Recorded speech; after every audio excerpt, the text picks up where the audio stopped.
continuer à voir un petit peu ce qui s'est passé au niveau de l'Assemblée de Jérusalem. C'est toujours les Actes des Apôtres, chapitre 15. Alors vous vous souvenez peut-être qu'hier, dans le premier épisode, on a vu la question qui se posait et qui pouvait faire écho à un de nos slogans assomptionnistes, la vie avant les mots. Donc surgit une nouvelle question et les chrétiens se demandent mais comment répondre à ces conversions que l'Esprit Saint produit chez les païens. Et donc la question était, mais est-ce qu'il faut leur imposer la loi de Moïse? Alors plutôt que de dire oui tout de suite, plutôt que de dire non tout de suite, ben on décide d'y aller de manière concertée, de manière synodale, pourrait-on dire, et on se rassemble pour en discuter. Et donc j'avais terminé en parlant de la question des signes des temps. Alors pour ceux qui l'ont dormi hier soir, pour ceux qui n'étaient pas attentifs, pour ceux qui n'avaient pas compris, voilà, c'est l'explication de la blague. Le signe des temps, c'est une voix spirituelle, et le signe est un Y, qui est cet animal qui nage sur un étang. Alors la question c'est, que faisons-nous des signes des temps? On les redit. Je ne sais pas s'il faut les manger. Merci à votre juste et saint discernement. Donc, je vois que le dimanche après-midi, c'est sans doute l'effet de la sieste, dissipation. Donc, Paul et Barnabé sont envoyés à Jérusalem comme des délégués de l'église d'Antioche. Et alors, la première chose qu'on nous raconte, c'est pas on s'assied, on discute, on réfléchit, c'est on se rencontre. Donc là, c'est le texte des Actes des Apôtres. Eux donc, Paul, Barnabé et quelques autres, après avoir été escortés par l'Église, traversèrent la Phénicie et la Samarie, donc on se déplace, racontant la conversion des païens, et ils causaient une grande joie à tous les frères. Arrivés à Jérusalem, ils furent accueillis par l'Église, les apôtres et les anciens. Et ils rapportèrent tout ce que Dieu avait fait avec eux. Donc on peut se dire que la première chose qu'on fait, on se rencontre. Et on peut parler de fraternité de la rencontre, et je crois que ce n'est pas accessoire. Et moi je dirais même que ça fait partie du processus de discernement, parce que un des risques, c'est de briser l'unité. Et je pense que plus on se rend compte qu'on est frères et sœurs les uns des autres, et bien moins il y aura ce risque de briser l'unité. Alors ensuite, on s'échange des nouvelles. Quand on est arrivé ici jeudi, on a échangé ce qu'on vivait personnellement, ce qu'on vivait communautairement, ce qu'on vivait dans la mission, etc. Et je pense que c'est déjà une première partie du chapitre qui se joue là. Et ça peut même mener à l'action de grâce. Donc, même si là, dans le texte des Actes des Apôtres, Luc ne nous en parle pas. Et je pense que l'action de grâce, ça peut aussi sa place dans notre chapitre.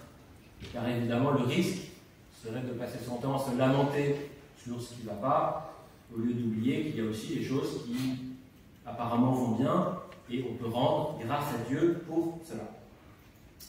Et enfin, moi ça me fait penser à toutes les discussions qui se tiennent en dehors de l'Assemblée, dans les couloirs, au moment des repas, ailleurs, etc. Alors évidemment, ce n'est pas ça le centre du chapitre, mais je crois que ça en fait quand même partie. Je pense qu'il y a, peut-être en relisant ce qui va se passer dans le chapitre, on pourra se dire, oui, en fait, telle décision, elle est née dans la salle à manger, je ne sais pas si c'est entre la poire et le fromage, mais entre les différents plats qui nous sont servis. Et c'est pour ça que, évidemment, un chapitre en présentiel, ce n'est pas du tout la même chose qu'un chapitre en visio. Alors ensuite, c'est intéressant parce qu'on a vraiment le déroulement des événements, il y a la prise de parole de Pierre. Alors ce n'est pas ce Pierre-là, c'est pas Pierre Cham, c'est Pierre de Rome. Alors Pierre prend la parole, comme ancien. Frères, vous le savez, dès les premiers jours, Dieu m'a choisi parmi vous pour que les païens entendent de ma bouche la parole de la bonne nouvelle et embrassent la foi. Et Dieu qui connaît les cœurs a témoigné en leur faveur en leur donnant l'Esprit Saint tout comme à nous. Et il n'a fait aucune distinction entre eux et nous, puisqu'il a purifié leur cœur par la foi. Pourquoi donc maintenant tentez-vous Dieu, en voulant imposer aux disciples un joug que ni nos pères ni nous-mêmes n'avons eu la force de porter? D'ailleurs, c'est par la grâce du Seigneur Jésus que nous croyons être sauvés, exactement comme eux. Alors on va essayer d'analyser un petit peu cette prise de parole de Pierre. Alors je pense que c'est une argumentation qui est précieuse parce que Pierre parle à partir de sa propre expérience. Pas des choses qu'il a lues dans un livre, qu'il a vues sur les réseaux sociaux, qu'il a entendues. C'est vraiment sa propre expérience. Lui, quand il était plus jeune, il est parti chez les païens, il a vu qu'ils avaient reçu l'Esprit Saint. Bon, il y a aussi une question plus théologique, mais je vais passer là-dessus. Il se rend compte que ce n'est pas la loi qui va sauver, le fait d'obéir à la loi de Moïse, mais c'est la grâce de Dieu. Par contre, là pour notre question, on peut retenir une vision inclusive. Évidemment, c'est anachronique, mais le mot a été prononcé hier. Pour lui, les chrétiens d'origine païenne sont des chrétiens comme les autres. Au début, il dit il n'y a aucune distinction entre eux et nous. Dieu n'a fait aucune distinction entre eux et nous. Donc, comme dirait le pape François, qui suis-je moi pour juger? Qui suis-je pour faire la distinction? Et ensuite, il parle des disciples. Mais les disciples, c'est à la fois les disciples d'origine juive et ceux d'origine païenne. Bref, tout le monde est sur le même pied d'égalité. Et enfin, moi je pense qu'on peut parler de réalisme, il parle de ce qu'il a vu, et d'exemplarité. Moi j'aime beaucoup cette phrase, qui en fait est très puissante, je vais la remettre comme ça, on verra mieux. Pourquoi tentez-vous Dieu en voulant imposer aux disciples un joug que ni nos pères ni nous-mêmes n'avons eu la force de porter? Voilà. Je crois qu'il y a une problématique d'exemplarité que nous devons avoir. Le pape François insiste beaucoup là-dessus, et notamment dans toute la réflexion sur le cléricalisme. Donc soyons exemples. Donc ça c'est la première prise de parole. Alors ensuite il y en a un autre qui prend la parole, qui s'appelle Jacques. C'est pas celui-là, hein, évidemment. Jacques de Jérusalem.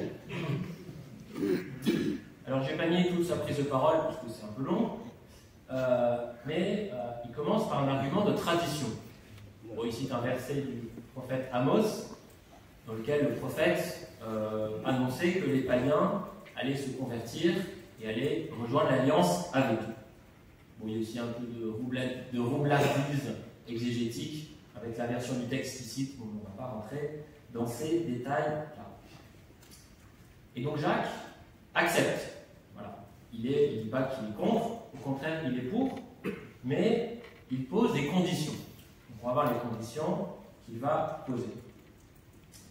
Et il montre un souci de préserver l'unité. Donc ce qui rejoint complètement ce que nous avons vu hier. C'est-à-dire que si Jacques disait allez-y, la loi de Moïse, c'est pas grave, ne la pratiquez pas, bah, ça aurait sans doute choqué les chrétiens d'origine juive. Et donc Jacques pose des conditions. C'est pourquoi je juge moi, qui parle en son propre, il ne faut pas tracasser ceux des païens qui se convertissent à Dieu.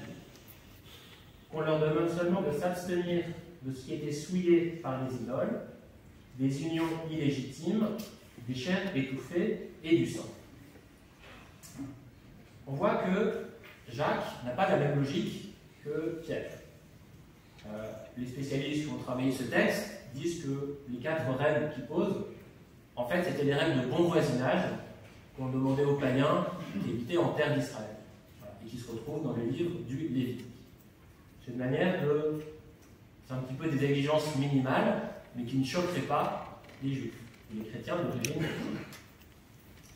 Et je crois que du coup, ça demande un double déplacement. Un déplacement intérieur pour les chrétiens d'origine juive. Il faut accepter qu'on puisse être chrétien en revoyant nos exigences à la baisse. Et parfois, je pense que dans les chapitres ou dans d'autres instances de la congrégation, c'est des questions qu'on peut se poser. Et parfois, on a l'impression que le renoncement est trop fort et on ne peut pas renoncer à ses exigences. Et parfois, on se rend compte que si, il faut y renoncer. La vraie question, c'est à quoi Dieu nous appelle à ce moment-là? À quelle décision le Seigneur nous appelle? Et en même temps, il y a un déplacement intérieur pour les pagano-chrétiens, les chrétiens d'origine païenne. Parce qu'ils se rendent compte qu'il y a des règles à respecter pour ne pas choquer les chrétiens d'origine juive. Donc finalement, on ne peut pas dire qu'une partie a gagné. On peut dire que c'est un consensus qui qui s'est élaboré. Mais Jacques, c'est pas lui l'assemblée, c'est le chef, lui, je vais le dire dans la tradition Jacques, on l'appelle entre guillemets le frère du Seigneur, et c'est le chef de l'église de Jérusalem. Alors on ne nous dit pas si d'autres ont parlé, j'espère que des plus jeunes ont pu prendre la parole, évidemment, et l'assemblée ratifie la décision de Jacques. Et donc c'est un déplacement pour tout le monde. Tout le monde doit accepter de faire un chemin. Excusez-moi. Et ce qui est intéressant, c'est le premier mot de la lettre. Vous savez, donc on écrit une lettre, qui est fameuse quand ça commence, l'Esprit Saint et nous, ça nous fait un peu sourire. Ça commence par frère. Donc l'église de Jérusalem reconnaît que les païens devenus chrétiens sont aussi leurs frères, comme eux. Donc on reconnaît qu'on est dans la même famille. On est à pied, sur le même pied d'égalité. Et en même temps, on voit que les exigences, finalement, ne sont pas les mêmes pour tout le monde. Je pense qu'il faut être plus précis que ça. L'exigence de charité est la même pour tout le monde. Sur ce qui est important, c'est pareil pour tout le monde.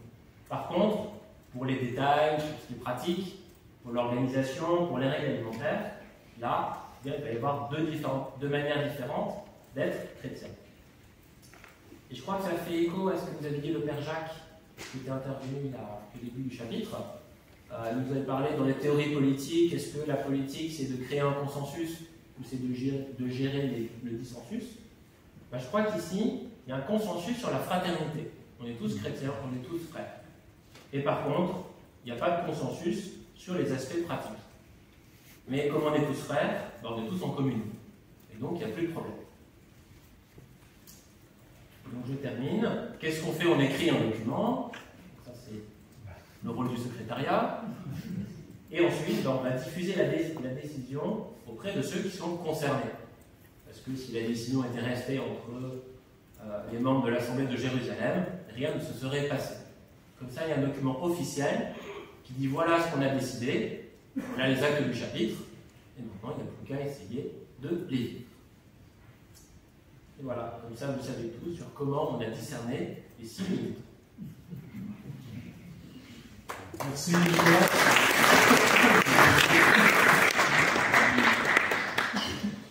Ça me donne de la joie en t'écoutant parce que je me rends compte que nous ne sommes pas loin du royaume, comme dit par là. Parce que là, je vois ce qui s'est passé au début de l'Église, c'est ce que nous sommes en train de vivre ici. Nous sommes aussi en train de vivre des moments de rencontre, des moments d'échange, d'action de grâce, de discussion. Et ce que nous cherchons dans tout ça, c'est l'unité aussi. Donc, et là, comme tu l'as dit, ça a été possible, l'objectif était atteint, l'unité, c'est parce qu'ils étaient capables d'écouter l'Esprit Saint. Je crois que nous sommes aussi en train de nous ouvrir à l'action de l'Esprit Saint, à l'écoutant, nous pouvons espérer que nous aurons aussi de bons résultats.